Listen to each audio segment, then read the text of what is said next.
Theorem के बाद अब हम करेंगे चैप्टर स्टार्ट, ट्राइंगल चैप्टर 6। तो देखो, सबसे पहले जो तुम्हारी एनसीईआरटी की एक्सरसाइज 6.1 है उस पर लगा दो क्रॉस। बिल्कुल यूजलेस एक्सरसाइज है, फिलअप वगैरह भरने, फिगर पहचानने ऐसे क्वेश्चन पेपर में आते हैं नहीं, कोई फायदा नहीं है इन क्वेश्चन को करने के लिए। अगर फिर भी तुम इन क्वेश्चन को करना चाहते हो तो तुम मुझसे बोर्ड क्लास में अलग से पूछ सकते हो, मुझे कोई प्रॉब्लम नहीं है बताने में। लेकिन मैं फिर भी यही कहूंगा कि ये क्वेश्चन खामे का पेपर में आते हैं नहीं, तो बेकार में समय वेस्ट करने से कोई फायदा है नहीं। इससे बढ़िया है कि अगर हम कुछ काम के क्वेश्चंस करें, जैसे कि हमारे आने लायक क्वेश्चन स्टार्ट हो जाते हैं 6.2 से। 6.2 में केवल तुम्हें दो थ्योरम पर बेस्ड क्वेश्चंस मिलेंगे। एक तो तुम्हारी बीपीटी जो कि मैंने प्रूफ करवा दी है और बहुत अच्छे से एक्सप्लेन करवा दी है। उम्मीद है तुम 2 या 3 बार घर पे उसकी प्रैक्टिस जरूर करोगे तो तुम्हें उस चीजों के बारे में समझ में आने लगेंगी बातें। और दूसरी चीज है बीपीटी कन्वर्ट्स। तो बीपीटी कन्वर्ट्स मैंने पहले बताया था पेपर में आता है नहीं, तो खामे का प्रूफ करने से कोई फायदा नहीं है। लेकिन उसके रिजल्ट के बेस पर क्वेश्चंस बहुत होते हैं जो कि तुम्हें एक्सरसाइज में भी मिलेंगे। तो एक्सरसाइज के क्वेश्चन करने के लिए मैं तुम्हें बीपीटी समझाऊंगा जरूर, प्रूफ नहीं करवाऊंगा, उसका रिजल्ट समझाऊंगा। और मैं तभी समझाऊंगा जब क्वेश्चन आने स्टार्ट हो जाएंगे। तो स्टार्टिंग के क्वेश्चन सिर्फ और सिर्फ किसके बेस पर है? बीपीटी के। और इसी एक्सरसाइज में फिर बाद में क्वेश्चंस किसके बेस पर आएंगे? बीपीटी कन्वर्ट्स के बेस पर। तो पहले बीपीटी के बेस पर आने वाले क्वेश्चंस हम करते हैं। तो तुम हेडिंग डाल सकते हो एक्सरसाइज 6.2।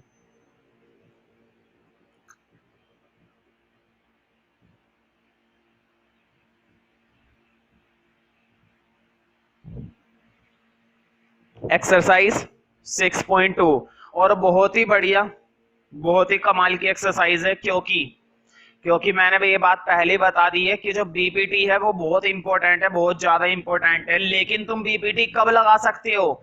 बीपीटी तुम तभी लगा सकते हो जब लाइन हमें क्या बताई जाएगी? पैरेलल।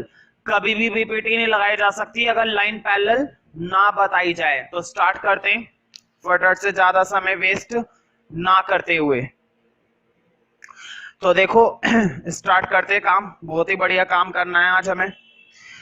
देखो फर्स्ट क्वेश्चन इन फिगर 4.135। तो देखो इस क्वेश्चन में हमें फिगर दे रखी है, फर्स्ट और सेकंड दो फिगर हैं, वो भी डीई पैरेलल बीसी। एक काम करते हैं, पहले एक एक करके करते हैं। तो देखो पहले फर्स्ट फिगर में बना रहा हूं, बुक तुम्हारे पास होनी चाहिए एनसीईआरटी।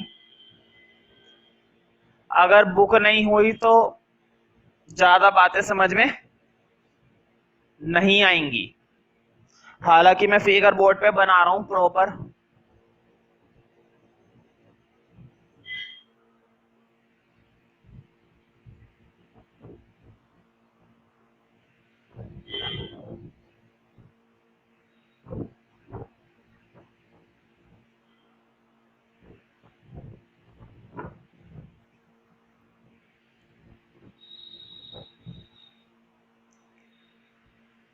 तो देखो फिगर ये है। अब पहले मैं फर्स्ट पार्ट के लिए पढ़ रहा हूं।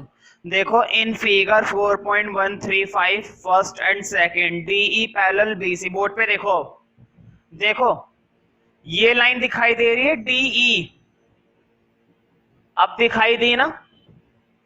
ये वाली लाइन तुम्हें दिखाई दे गई होगी डीई। और क्वेश्चन में ये बताया है कि ये जो लाइन डीई है, ये जो लाइन डीई है ये किसके पैरेलल है? बीसी के पैरेलल है। पहले तो मुझे देखकर बताओ क्या फिगर में दिखाई दे रही है? बिल्कुल।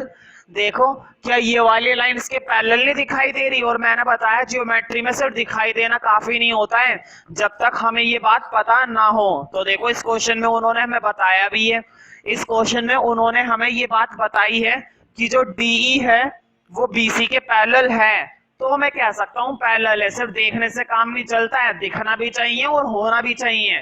तो दिख भी रहा है और है भी, ठीक है। तो क्या मैं बीपीटी लगा सकता हूं? बिल्कुल। अब आगे बढ़ते हैं, फाइंड ईसी। तो देखो उन्होंने क्या बोला है, ईसी फाइंड करवाया। बोर्ड पे देखो ईसी, इधर देखो ये वाली वैल्यू पूछी है ना ईसी। क्वेश्चन मार्क बना दो तो कोई दिक्कत तो नहीं है। मतलब उन्होंने हमसे क्या पूछा है? ईसी पूछा है। अब जरा इधर देखो, देखो उन्होंने हमें बताया है कि जो डीई है वो पैरेलल है बीसी के, ये बात उन्होंने हमें बताई है, ठीक है। अगर डीई पैरेलल है ईसी के तो मुझे बताओ बीपीटी में लगा सकता हूं या नहीं। मैंने बताया था हम बीपीटी थ्योरम का तभी इस्तेमाल कर सकते हैं जब लाइनें क्या बताई जाती हैं, पैरेलल। अब जरा देखो बीपीटी लगाऊंगा तो कैसे लगाऊंगा, तुम्हें बेसिक रिजल्ट याद है ना, देखो बोर्ड पे इसका रेशियो इसके साथ, मैं फिर से रिपीट कर रहा हूं, एडी का रेशियो बीडी के साथ और एई का रेशियो ईसी के साथ क्या होना चाहिए, बराबर। क्या थ्योरम याद है तुम्हें बीपीटी? देखो बीच में अगर पैरेलल लाइन होती है तो रिजल्ट क्या होता है, रिजल्ट यही तो होता है, ऊपर वाले का रेशियो नीचे वाले के साथ, यहां का रेशियो यहां के साथ क्या होना चाहिए, बराबर। तो देखो एडी का रेशियो बीडी के साथ किसके बराबर होना चाहिए, एई का रेशियो ईसी के साथ। बताओ क्या ये चीजें बराबर होनी चाहिए या नहीं होनी चाहिए, होनी चाहिए ना। तो अब देखते हैं वैल्यू क्या क्या डालेंगे, बताओ एडी की वैल्यू क्या है 1.5, बीडी की वैल्यू नीचे क्या है 3, एई की वैल्यू ऊपर क्या है 1 और ईसी की वैल्यू तो कुछ नहीं है क्योंकि हमें क्या फाइंड आउट करना है, ईसी ही तो फाइंड आउट करना है। और करना ही क्या है, एक काम करो इधर सॉल्व कर देते हैं अब, या फिर एक काम करो क्रॉस कर दो बोर्ड पे, देखो ऐसे क्रॉस का साइन कभी भी बनाए मत करो, ये तो बस मैं समझाने के लिए बनाता हूं। देखो बोर्ड पे ईसी की मल्टीप्लाई इधर करी और 3 की मल्टीप्लाई उधर 1 से कर दी, बात समझ में आई? मैं फिर से रिपीट करता हूं, ईसी की मल्टीप्लाई 1.5 से करी 1.5 ईसी और 3 की मल्टीप्लाई उधर 1 से करी 3। अब देखो ईसी चाहिए बस, ये 1.5 इधर मल्टीप्लाई है, इधर आके क्या हो जाएगा, डिवाइड। बताओ 3 के अपोन में क्या हो गया, डिवाइड। अब तुम्हें मालूम है पॉइंट हटा के ऊपर कितनी आएगी, जीरो, एक जीरो, और 15 से ये 30 कितने पर जाता है, 2 पर, यानी कि ईसी की वैल्यू आ गई हमारी 2 सेंटीमीटर। ईसी की वैल्यू कितनी आ गई, 2 सेंटीमीटर। अब जरा अगली फिगर देखते हैं, तो बहुत ही बढ़िया क्वेश्चन था, ज्यादा मुश्किल क्वेश्चन नहीं है, आसान सा ही क्वेश्चन है अगर बीपीटी को समझोगे तो।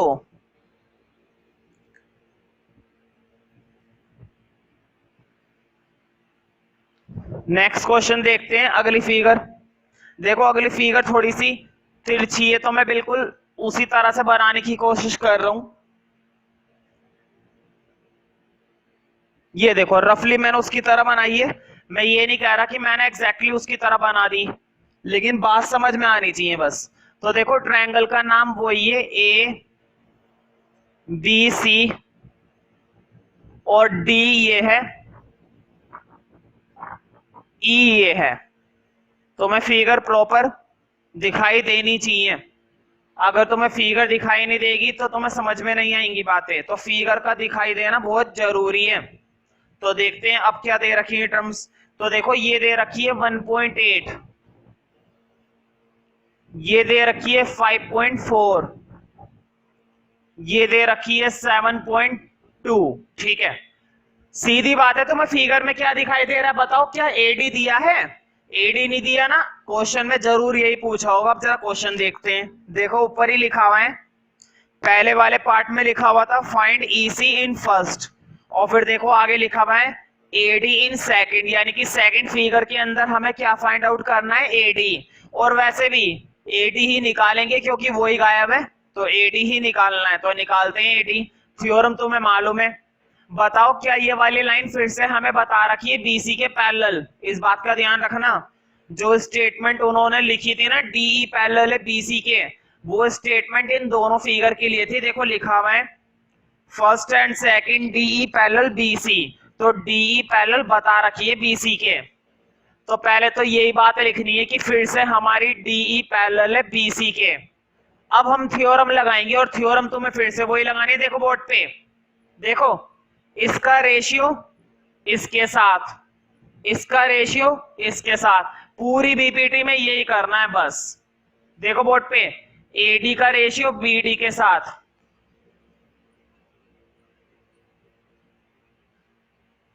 और AE का रेशियो EC के साथ।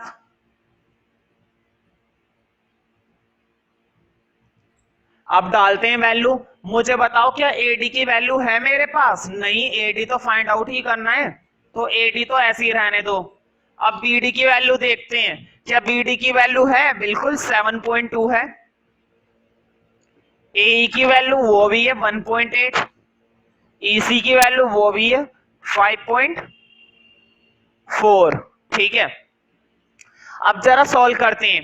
देखो बताओ, इधर बोर्ड पे देखो, 7.2 इधर डिवाइड है ना, उधर जाके क्या हो जाएगा? मल्टीप्लाई। देखो 7.2 इधर डिवाइड है, इधर आके क्या हो जाएगा? मल्टीप्लाई। पहले एक काम करो, इसका पॉइंट और इसका पॉइंट काट दो, तुम्हें मालूम है ना इधर भी पॉइंट के बाद कितने डिजिट है? एक। इधर भी पॉइंट के बाद कितने डिजिट है? एक। जब भी पॉइंट के बाद डिजिट बराबर होती है ना, ध्यान से सुनो, जब भी पॉइंट के बाद डिजिट बराबर होती है तो पॉइंट से पॉइंट कट सकता है, तभी कटेगा, लेकिन नॉर्मली नहीं कटता है। तभी करता है जब पॉइंट के बाद की डिजिट कैसी होती है? बराबर। तो देखो मैंने क्या सही काटा है। अब इस 7.2 को भी उधर भेज दो। बताओ 7.2 इधर डिवाइड है, उधर जाके क्या हो जाएगा? मल्टीप्लाई। 7.2 हमारा इधर क्या हुआ है? डिवाइड। उधर जाके क्या हो जाएगा? मल्टीप्लाई। अगर कोई दिक्कत ना हो तो मैं इस स्टेप के अंदर यहाँ पर 7.2 कर दूं तो कोई दिक्कत नहीं है ना? ठीक है, अब जरा काटना शुरू करते हैं। देखो इसका तो पॉइंट इसके पॉइंट से हट गया था, तो मैं ये लाइनें भी हटा देता हूं, लेकिन तुम्हें अगले स्टेप में लिखना है, कभी इसी स्टेप में सारा कर दो। अब देखो बोर्ड पे, इसका पॉइंट हटाया, नीचे बन गया 10, क्योंकि पॉइंट हटा के नीचे उतनी ही जीरो आ जाती है जितनी पॉइंट के बाद डिजिट होती है, तो नीचे आ गया 10। खैर ये बातें तो तुम्हें मालूम होनी चाहिए, 8th 9th क्लास की बातें। तो देखो अब इसको काटते हैं। बताओ 18 के टेबल में 54 कितने पर आता है भाई? 18 के टेबल में, चलो छोटे टेबल से काट लेते हैं।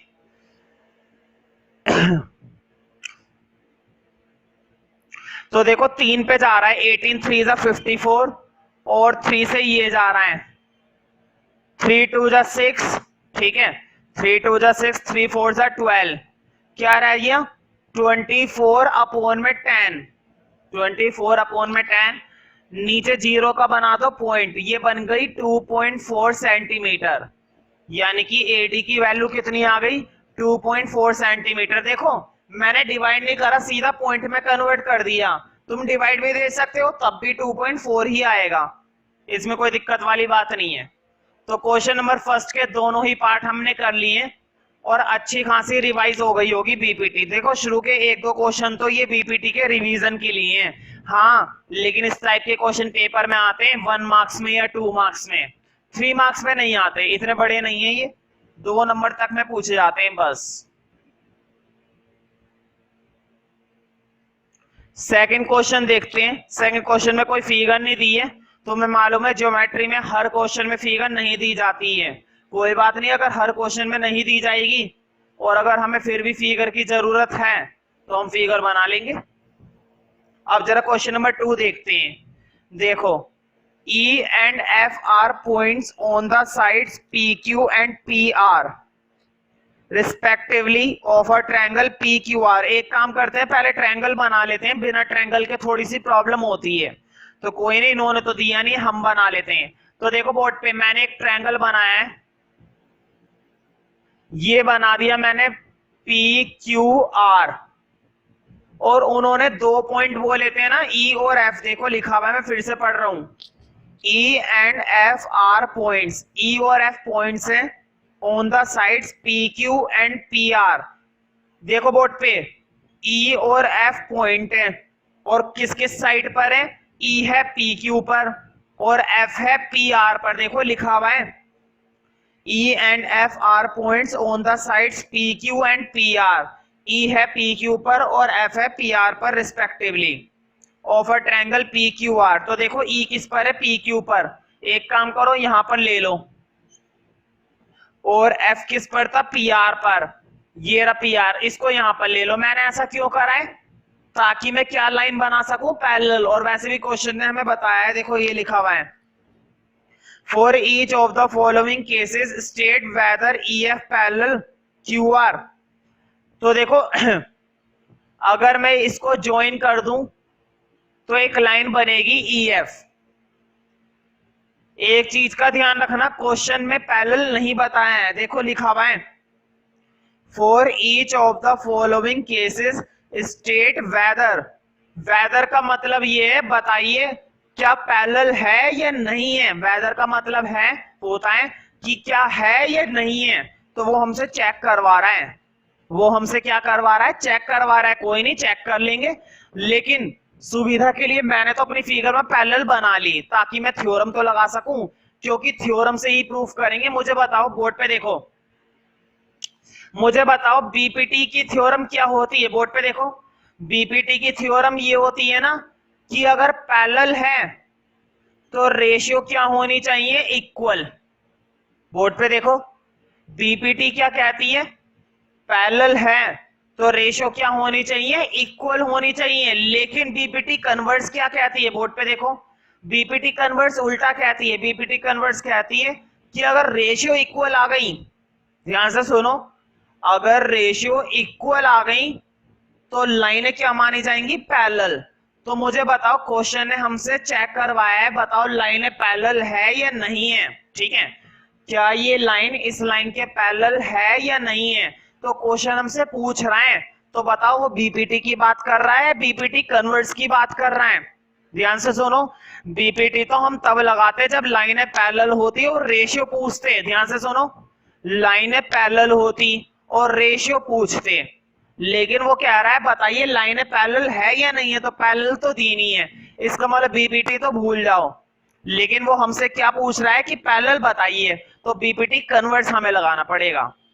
सीधी बात है, अगर बीपीटी नहीं लगानी तो क्या लगानी है, बीपीटी कन्वर्स। तो देखो मैं सीधा क्वेश्चन से इस्तेमाल करके तुम्हें दिखाता हूं कैसे आएगा। अभी जरा वैल्यू लिखते हैं। देखो फर्स्ट पार्ट में कुछ चीजें दे रखी हैं, एक तो हमें दे रखी है पीई 3.9 और एक दे रखा है EQ 3 और एक दे रखा है PF 3.6 और लास्ट दे रखा है FR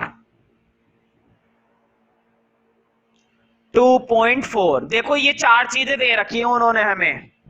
देखो बोर्ड पे, PE यानी कि ये वाली वैल्यू, EQ यानी कि ये वाली वैल्यू, मतलब ये चारों वैल्यू दे रखी है। मैंने बताया था क्वेश्चन हमसे पूछ रहा है कि पैरेलल है या नहीं है।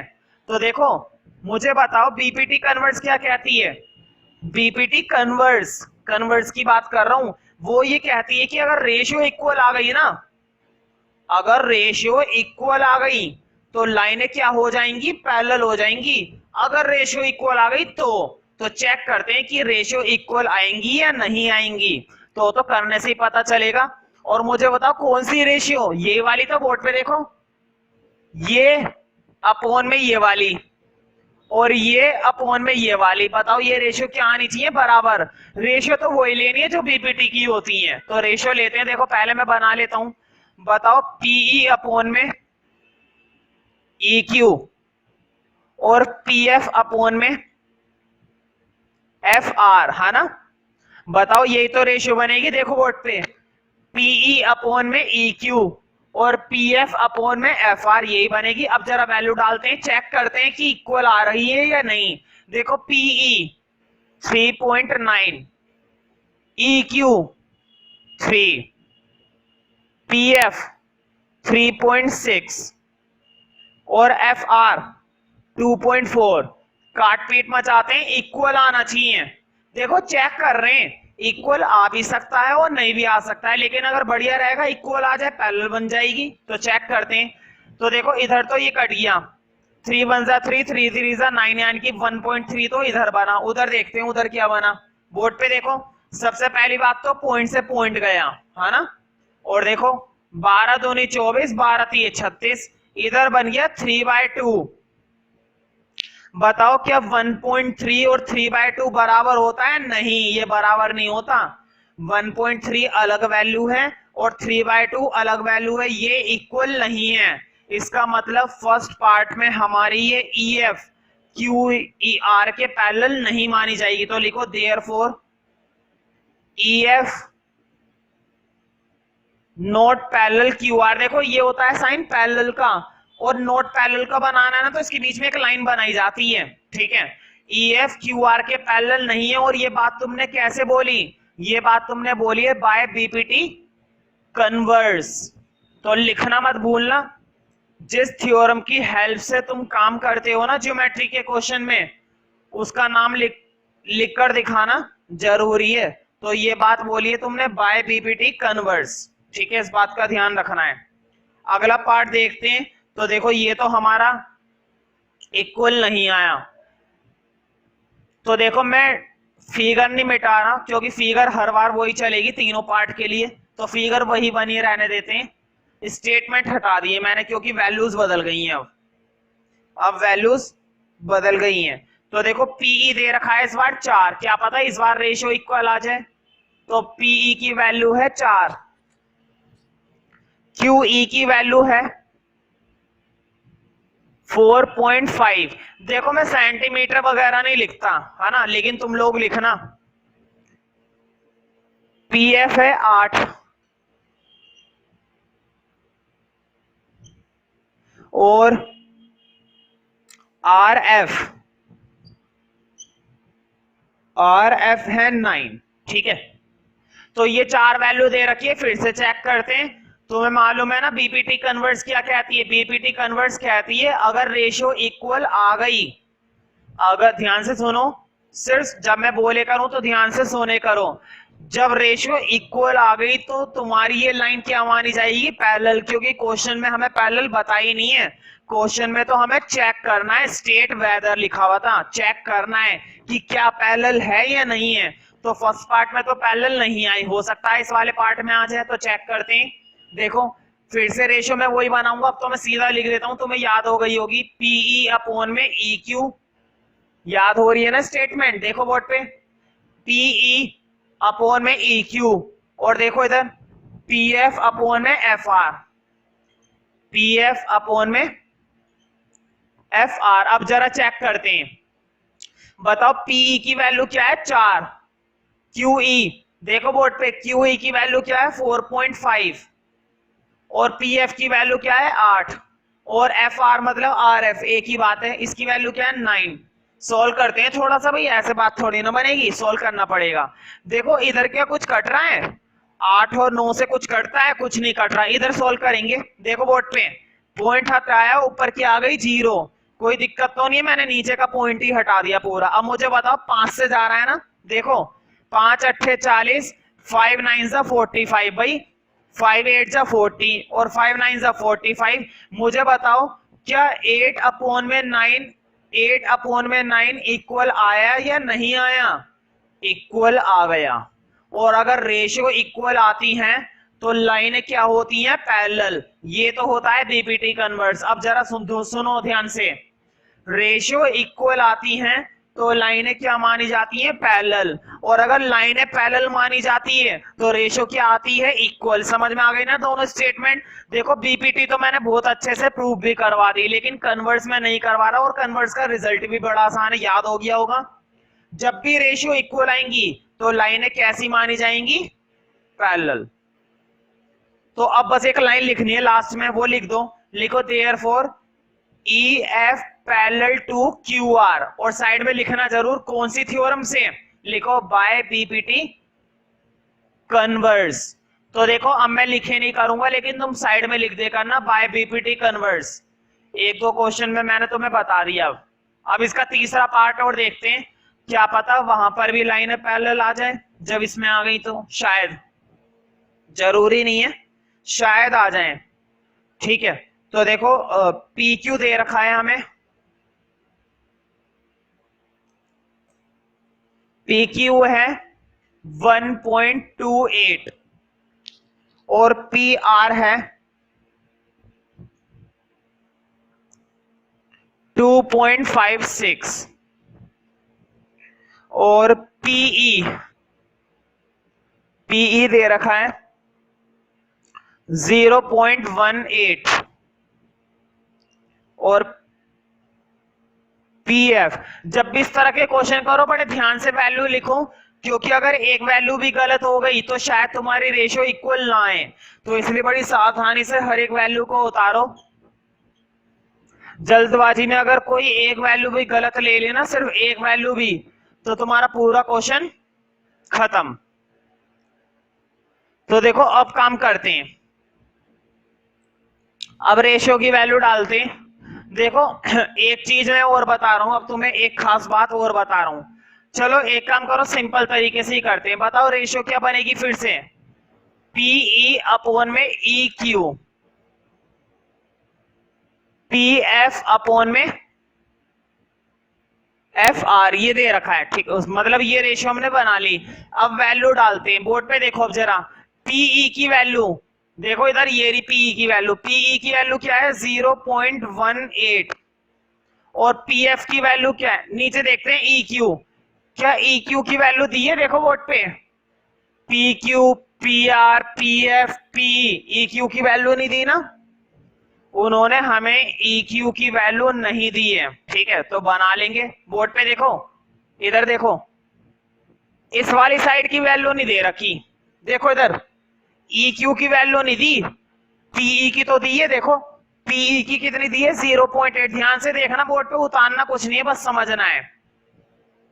ऊपर वाली साइड की तो वैल्यू दे रखी है, नीचे वाली साइड की वैल्यू नहीं दी, तो डाले कैसे, बिल्कुल डालेंगे। देखो कैसे डालेंगे, अब मुझे बताओ, क्या इस पूरी साइड की तो दे रखी है ना, बताओ P से लेकर Q तक की तो दे रखी है, देखो PQ, ये रहा PQ, ध्यान से देखा 1.28, अब दिखाई दिया। बताओ पूरी साइड की तो दे रखी है ना, अब मुझे बताओ ये पूरी साइड की दे रखी है और इतनी दे रखी है, अगर पूरी साइड में से ये माइनस कर दूंगा तो नीचे वाली नहीं निकल आएगी क्या? अगर इस पूरी डायमेंशन में से 0.8 माइनस कर दूं, बताओ इस पूरी साइड में से PQ में से अगर PE माइनस कर दूं तो क्या नीचे वाली निकल के आएगी या नहीं आएगी? बिल्कुल आएगी। अब जरा नीचे वाली निकालते हैं, तो देखो 1.28 में से माइनस करा 0.18, है ना, तो देखो 8 में 8 से 8, 0, 2 में से 1, 1 और 1 पॉइंट, तो मुझे बताओ 1.1 बचा ना, लिख लो यहां पर, ये वाली डायमेंशन क्या आ गई 1.1। तुम सोच रहे होंगे मैंने जीरो क्यों नहीं लिखा, पॉइंट क्या, जीरो की कोई वैल्यू नहीं होती। अब इन सब चीजों को हटा देते हैं, तो देखो 1.1 निकल आया। अब मुझे बताओ क्या मैं ई की क्यू वैल्यू 1.1 डाल सकता हूं? बिल्कुल, जब निकाल आए तो डालो। और एक चीज और ध्यान रखना, इस कैलकुलेशन को रफ में कर सकते हो, फिगर में दिखाने की जरूरत नहीं है, तुम सीधा फिगर में दिखा सकते हो ये वैल्यू बस। अब जरा इधर देखते हैं बोर्ड पे, देखो पी एफ, बताओ पी एफ की वैल्यू कितनी है 0.36। एफ आर, फिर से मुझे बताओ क्या एफ आर की वैल्यू दी है? मैं एफ आर की वैल्यू फिर गायब कर दी। अब जरा इधर देखो, वही टेक्निक लगाएंगे, देखो बोर्ड पे पी एफ की वैल्यू दे रखी है ना, ये रही 0.36, बताओ पी एफ की वैल्यू यही तो दी है 0.36, मतलब 0.36। अब मुझे बताओ क्या इस पूरी साइड की वैल्यू दी है? बिल्कुल, इस पूरी साइड की वैल्यू हमें दे रखी है, ये रही, देखो पी आर, बताओ यहां से लेकर यहां तक ये पूरा क्या है, पी आर है, और पी आर की वैल्यू हमें दी है 2.56। मैं फिर से वही बोलूंगा, इस पूरी साइड में से ये साइड माइनस कर दूंगा तो नीचे वाली निकल आएगी ना भाई, ये साइड बड़ी वाली है, बड़ी वाली में से छोटी वाली माइनस करोगे नीचे वाली निकल आएगी, बिल्कुल पहले की तरह। तो देखो मैं रफ में करके दिखा रहा हूं, 2.5 में से 0.36 माइनस करा, 6 में से 6 गया 0, 5 में से 3 गए 2, और 2 का 2। मैं फिर से वही बोलूंगा, पॉइंट क्या, जीरो की कोई वैल्यू नहीं होती है। या फिर एक काम करो, अगर तुम्हें अजीब लग रहा है कि मैं पॉइंट क्या जीरो हटा रहा हूं, तो उसे लगा ही लो, कोई दिक्कत वाली बात नहीं है, पॉइंट क्या जीरो लगा लो, ठीक है। इधर भी लगा दिया पहले वाले में, इसमें भी लगा रहा हूं, ठीक है। तो ये लो 2.20। अब जरा काट पीट मचाते हैं, अगर ये रेशियो इक्वल आ गई, ये चीज तो समझ में आ गई ना। देखो बोर्ड पे बाहर पूरी कंप्लीट साइड दे रखी थी और अंदर ये दे रखी थी, तो हमने उसमें से इसे माइनस करके नीचे वाली निकाल ली, भाई सीधी बात है। उसमें से अगर ये वाली साइड माइनस कर दूंगा तो नीचे वाली ही तो बचेगी, तो सिंपल वाला मैथ से बिल्कुल। अब जरा सोल्व करते हैं। सबसे पहले पॉइंट से पॉइंट काट दो, मैंने बताया था पॉइंट के बाद की डिजिट इक्वल होती है तो पॉइंट कट जाते हैं। बोर्ड पे देखो पॉइंट के बाद 2 डिजिट है, पॉइंट के बाद 2 डिजिट है, इधर भी देखो पॉइंट के बाद 2 डिजिट है और पॉइंट के बाद 2 डिजिट है। काटो, देखो मैं कैसे काटता हूं, मैंने तो गायब कर दी है। तुम्हें ऐसा नहीं करना है, तुम्हें अगले स्टेप में लिखना है। अब जरा काट पीट मचाते हैं थोड़ी बहुत, क्योंकि बिना काटे तो कुछ दिखाई नहीं दे रहा। या फिर एक काम करो, थोड़ा टेक्निकली काटते हैं। देखो बोर्ड पे इधर से तो क्या बच रहा है, देखो इधर से बच रहा है 18 और इधर से बच रहा है 110। ध्यान रखना डिजिट से पहले जीरो की कोई वैल्यू नहीं होती, इसलिए मैंने जीरो हटा दी। अब इधर देखो, इधर से क्या बच रहा था 36 और इधर से क्या बच रहा था 220। देखो क्या ये कट नहीं सकता, 2 1 2, 2 8 16, 2 1 2, 2 1 2 0। बताओ क्या रेशियो इक्वल आ गई? बिल्कुल, हमारी रेशियो एक ही बार में क्या आ चुकी है, इक्वल। देखो कटने को तो अभी और कट रहा है, क्या फायदा काटने का? हमारा क्या मकसद था, हमारा ऑब्जेक्टिव था रेशियो को इक्वल लाना। इक्वल पहले आ गई, काटने से कुछ फायदा नहीं है। सीधा लिख दो, लिखो therefore EF parallel to QR by BPT converse. तो कन्वर्स वर्ड लगाना मत भूलना। देखो हमारा ऑब्जेक्टिव था रेशियो को इक्वल लाना, ना कि कट करना। तो अगर काटना चाहते हो तो काट सकते हो, और मेरी मानो तो काटने का कोई फायदा नहीं है, सीधा ही हमारा प्रूफ हो गया, तो क्या जरूरत है काटने की। तो देखो किस तरीके से इस क्वेश्चन में हमने जो साइड उसने क्वेश्चन ने गायब करी थी, उस साइड को भी हमने फाइंड आउट कर लिया माइनस करके। तो अक्सर हमें माइनस करके फाइंड आउट करना पड़ता है। विशेष सूचना, यदि वीडियो के दौरान तुम कोई बात करते हो, बातें करने की वजह से यदि कोई टॉपिक या कोई बात छूट जाती है तो वीडियो को रिपीट या बैक नहीं किया जाएगा। उस स्थिति में वो टॉपिक तुम्हारा छूट जाएगा। यदि बात करते हुए मैं तुम्हें देख लेता हूं तो तुम्हें पनिशमेंट दी जाएगी, तुम्हें पनिश कर दिया जाएगा। हम देखते हैं क्वेश्चन नंबर 3 इन फिगर 4.136। तो देखो इस क्वेश्चन में पहले फिगर दे रखी है, तो सबसे पहला तो यही काम करो, फिगर बना लो।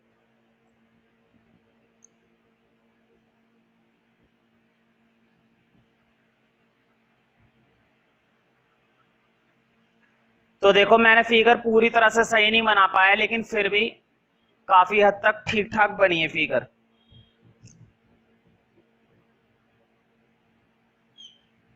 लगभग मिलती जुलती फिगर मैंने बनाई है, ठीक है, एग्जैक्टली वही फिगर तो नहीं है। तो देखो फटाफट से नेम दे देते हैं,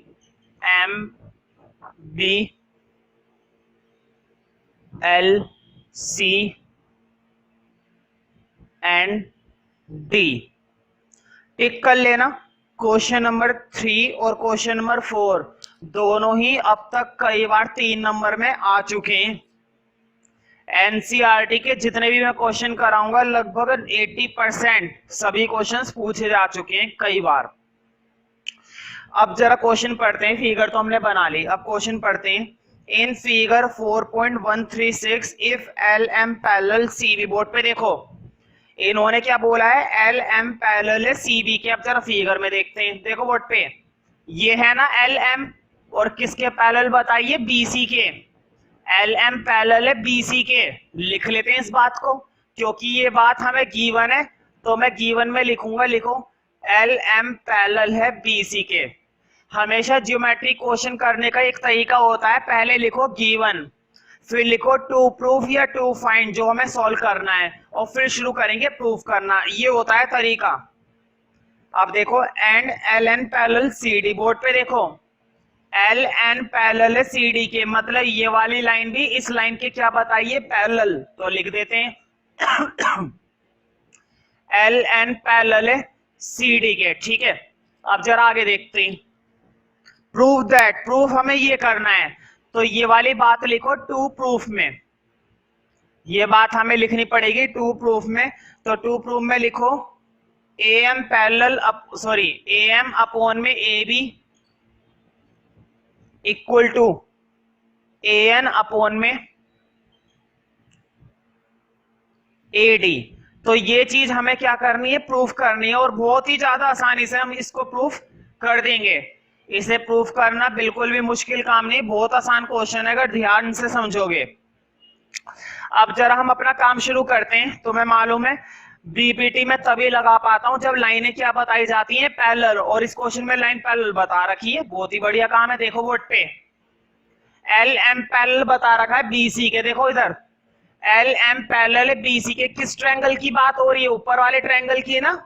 देखो एल एम पैरेलल है किसके? पैरेलल है बीसी के।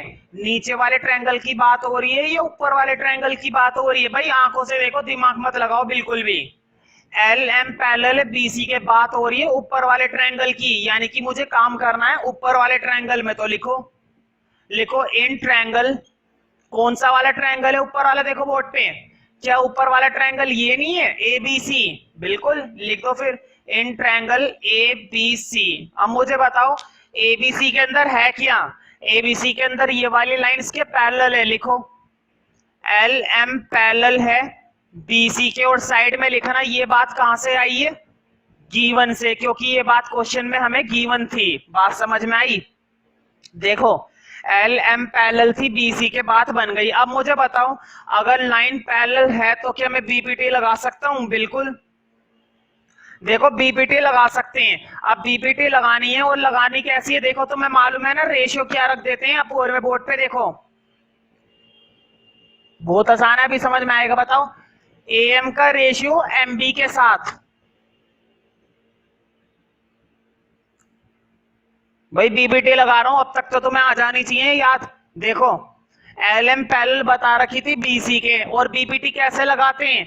एम का रेशियो एमबी के साथ, और यही रेशियो दूसरी साइड पर बताओ। दूसरी साइड क्या है? ये है ना एल, एल अपॉन में एलसी, है ना। एल का रेशियो एलसी के साथ, ये होगा या नहीं होगा? पहले तो मुझे यही बात बताओ। देखो बोर्ड पे एम का रेशियो एमबी के साथ और एल का रेशियो एलसी के साथ, यही तो होती है बीपीटी। एल का रेशियो एलसी के साथ, साइड में लिखना जरूरी है। ये कैसे आया? लिखो बाय बीपीटी। बीपीटी कन्वर्स नहीं, बीपीटी बस। बीपीटी लगाइए, कन्वर्स नहीं लगाई, ठीक है। तो एक काम करता हूं, मुझे स्पेस चाहिए और उसके लिए मुझे थोड़ा सा पार्ट रब करना पड़ेगा। तो देखो मैं ये वाली लाइन ऊपर की रब कर दी, हालांकि स्पेस मुझे थोड़ा सा और चाहिए, कोई नहीं। इसको क्या देना? इक्वेशन नंबर 1, ठीक है। अब यही काम करना है नीचे वाले ट्रायंगल में, क्योंकि ध्यान से देखो, क्योंकि नीचे वाले ट्रायंगल में देखो L N parallel C D, ये वाली लाइन किसके पैरेलल बताइए? सी डी के, है ना। देखो बोर्ड पे ये वाली लाइन इस लाइन के क्या बताइए? पैरेलल बताइए। तो कौन से ट्रायंगल की बात हो रही है? नीचे वाले की या ऊपर वाले की? अब बात हो रही है नीचे वाले की, तो थ्योरम में लगाऊंगा नीचे वाले में। तो लिखो फिर से इन ट्रायंगल, और नीचे वाले ट्रायंगल का नाम क्या है? कुछ भी दे दो भाई, एडीसी है वैसे नाम। लिखो इन ट्रायंगल एडीसी, है ना।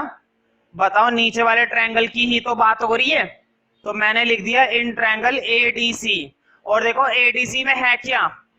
एडीसी में ये वाली लाइन इस लाइन के पैरेलल है, और ये बात कहां से आई है? गिवन से। तो लिखो, देखो वैसे तो पहले लिखा हुआ है, लेकिन मुझे स्पेस चाहिए इसलिए मैं थोड़ा ऊपर लिखूंगा। एल एन पैरेलल आ रखा है सी डी के, और ये साइड में लिख देना ये बात कहां से आई है? गिवन से। बात समझ में आई?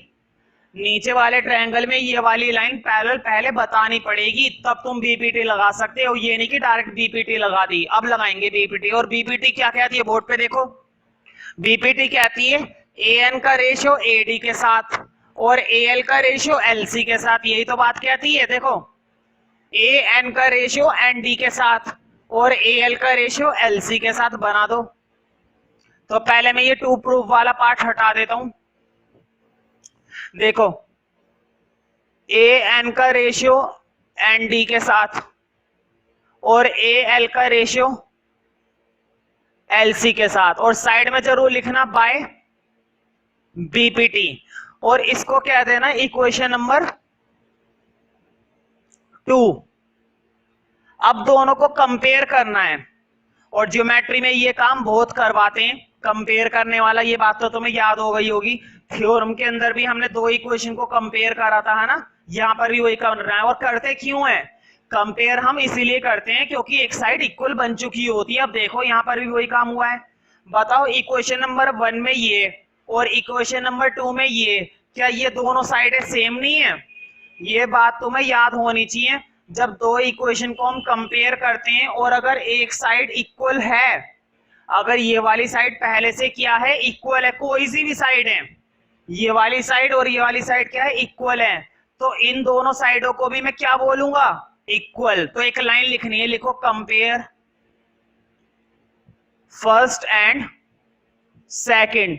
तो मैं डायरेक्ट लिख दूं an अपॉन में एन डी किसके बराबर है भाई, an अपॉन में एन डी बराबर है am अपॉन में एम बी के। कोई दिक्कत तो नहीं है? देखो मैंने यहां से ये वाला और यहां से ये वाला उठा लिया और बराबर कर दिया, और मैंने बराबर कर दिया। यहां तक तो हो गई बात खत्म। अभी बात प्रूफ नहीं हुई है, प्रूफ नहीं हुई है, एक लास्ट स्टेप बचा है और वो तुम्हें करना है और उसके बाद प्रूफ हो जाएगा। तो देखो ज्योमेट्री में ना कभी भी किसी क्वेश्चन को करने का कोई पर्टिकुलर मेथड नहीं होता। क्वेश्चन की टेक्निक्स याद आती हैं उनको रिवाइज करने से। इन ज्योमेट्री के जितने भी क्वेश्चंस को मैं यहाँ पर कराऊंगा, कराने में बड़े आसान लगेंगे, जब मैं बोर्ड पे करा रहा हूँ तो समझने में भी बड़े आसान होंगे। लेकिन इनकी दिक्कत होती है अगर घर पे इनकी प्रैक्टिस नहीं करी इन्हीं क्वेश्चंस की, तो फिर तुम भूल जाओगे। ये कह लो एक तरीके से इनके लॉजिक को तुम्हें रफली लर्न सा करना होता है। लर्न करने का मतलब है इनके लॉजिक्स को लिख लिख के प्रैक्टिस करनी होती है कि कब क्या करें, ठीक है। और सिलेक्टेड क्वेश्चन होते हैं ज्योमेट्री में, वैसे भी ये नहीं कि अंधाधुंध पूछा जाता है कहीं से भी, नहीं। ज्योमेट्री में बिल्कुल सिलेक्टेड पार्ट है। 60% तो तुम्हारी एनसीईआरटी, 60-70%। तो देखो एक काम करना है, मैं दोनों तरफ क्या करूंगा, रेसिप्रोकल करूंगा। देखो लिखो रेसिप्रोकल बोथ साइड। और रेसिप्रोकल का मतलब मालूम है तुम्हें? रेसिप्रोकल पता होना चाहिए। रेसिप्रोकल का मतलब होता है उल्टा करना। अब मैं इनको उल्टा करूंगा, बताओ an अपॉन में एन डी का क्या बन जाएगा, एन डी अपॉन में an। am अपॉन में एम बी का क्या बन जाएगा, एम बी अपॉन में am। ऐसा क्यों करा, ध्यान रखना, ये स्टेप्स तुम्हें ध्यान रखने कि कब कौन सा स्टेप करें किसी पर्टिकुलर क्वेश्चन के लिए। मुझे कैसे याद रहता है, प्रैक्टिस से। जितना ज्यादा इनको लिखकर घर पे प्रैक्टिस करोगे उतनी ज्यादा चीजें तुम्हें ध्यान रहेंगी। ज्योमेट्री का एकमात्र सॉल्यूशन सिर्फ ये है। अब तुम्हें क्या करना है, +1 करना है दोनों तरफ। दोनों तरफ +1 करूंगा, बोर्ड पे देखो, लिखो एड 1 बोथ साइड। ऐसा मैं कर सकता हूं, मैं कोई सी भी एक डिजिट दोनों तरफ ऐड कर सकता हूं, मल्टीप्लाई कर सकता हूं, डिवाइड कर सकता हूं, माइनस कर सकता हूं, लेकिन दोनों तरफ जो भी काम करूंगा दोनों तरफ करूंगा। अब देखो इधर भी +1 कर रहा हूं, मैंने इधर भी +1 कर दिया और इधर भी कर रहा हूं, इधर भी कर दिया।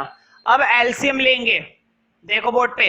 अब मैं क्या लूंगा, एलसीएम। तो देखो एलसीएम लेना है, मुझे बताओ इसके नीचे क्या है, 1। an का 1 के साथ एलसीएम an आएगा। बताओ an का 1 के साथ एलसीएम an ही तो आएगा। 1 के साथ किसी का भी एलसीएम लेते हो ना वही आता है। तो an का 1 के साथ एलसीएम लिया, an आ गया। आप क्रॉस कर दो, देखो बोर्ड पे एन डी की 1 से एन डी और an की 1 से an। देखो एनडी की 1 से एनडी और an की 1 से an। अब वही काम इधर करना है। अगर मैं डायरेक्ट लिख दूं तो कोई दिक्कत तो नहीं है, अपॉन में आ गया am इसके नीचे क्योंकि 1 है। अब क्रॉस कर दो, देखो बोर्ड पे mb की 1 से करी mb और am की 1 से करी am। ऊपर दोनों को ऐड करना है अब,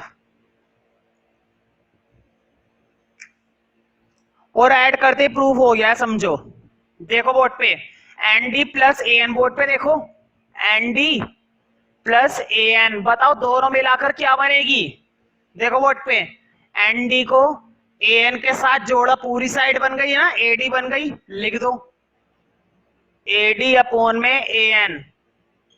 अब इधर देखो mb और am, बोर्ड पे देखो इधर mb और am दोनों को जोड़ा। बताओ ऊपर जोड़ी तो रखा है, दोनों को जोड़ने से क्या बनेगी, ab। तो लिख दो दोनों को जोड़ने से तैयार हो गई ab और अपॉन में am। देखो हमें शायद यही प्रूफ करना था, बस एक छोटी सी चीज का फर्क है।